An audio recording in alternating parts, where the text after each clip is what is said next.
निंबाळकर हत्याकांडातील आलेला निकाल हा ओमराजे निंबाळकर यांच्यावर अन्याय करणारा आहे. या संदर्भात कुठेही चर्चा होत नाही, हे दुर्दैव आहे. आरोपी असलेले पदमसिंह पाटील हे सध्याच्या उपमुख्यमंत्री सुनेत्राताई पवार यांचे सख्खे भाऊ आहेत.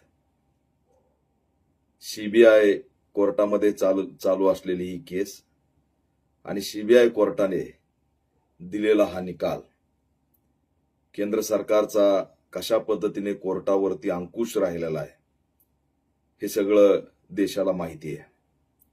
आणि सीबीआय ही कशाच्या अंडरमध्ये हेही देशाला माहिती आहे. त्याच्यामुळे ओमराजे निंबाळकर 20 वर्ष ज्या न्यायाची वाट बघत होते, तो न्याय त्यांना मिळालेलाच नाहीये. उलट तो न्याय संशयास्पद भोवऱ्यामध्ये अडकलेला आहे. राज्याच्या उपमुख्यमंत्री सुनेत्राताई पवार ह्या 19 जून 2026 ला अमित शहाला भेटलेल्या आहेत. अमित शहा यांना भेटल्यानंतर 20 जूनला पवनराजे निंबाळकर यांचा निकाल येतो आणि राज्यांनी कधी हा विचार केला नव्हता असा निकाल सीबीआय कोर्ट देतं की पदमसिंह पाटील सहित आरोपी निर्दोष सुटलेत. ते निर्दोष आहेत.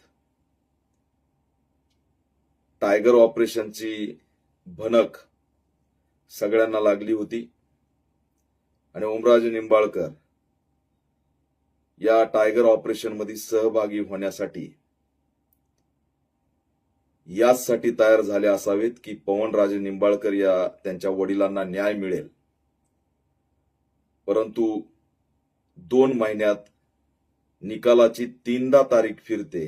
किती गंभीर आहे की या प्रकरणातील निकालाची तारीख संशयास्पदपणे 2 महिन्यात 3दा जाहीर झाली.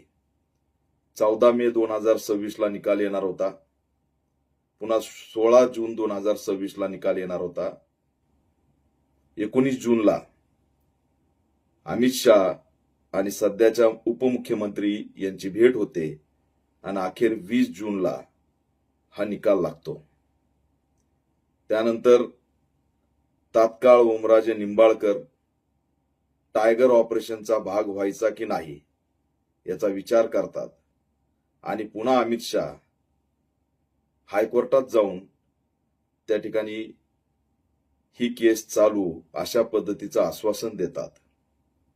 याचा अर्थ टांगती तलवार अजित पवार गटावरती ठेवायची, सुनेत्राताई पवार यांच्यावर सुद्धा तो दबाव ठेवायचा आणि ही केस कधीतरी निकाल लागेल म्हणून ओमराजे निंबाळकर यांना सुद्धा सोबत घ्यायचं. अशा पद्धतीचा एकंदरीत हा पॅटर्न राबवलाय का अशी शंका या ठिकाणी निर्माण झालेली आहे.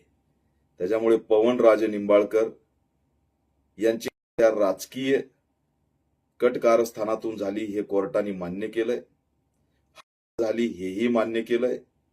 परंतु पुराव्याअभावामुळे आरोपी निर्दोष सुटतायत असं जाहीर केलंय. शेवटी राजकीय हत्या ही राजकीय कट कारस्थानातच न्यायात सुद्धा प्रलंबित राहिली. हेच पवनराजे निंबाळकर यांच्या न्यायाच्या लढ्यातील एक विश्लेषण आहे. शेवटी ओमराजे निंबाळकर 20 वर्ष या न्यायाची प्रतीक्षा करत होते. त्यांना हा न्याय मिळालेला नाही.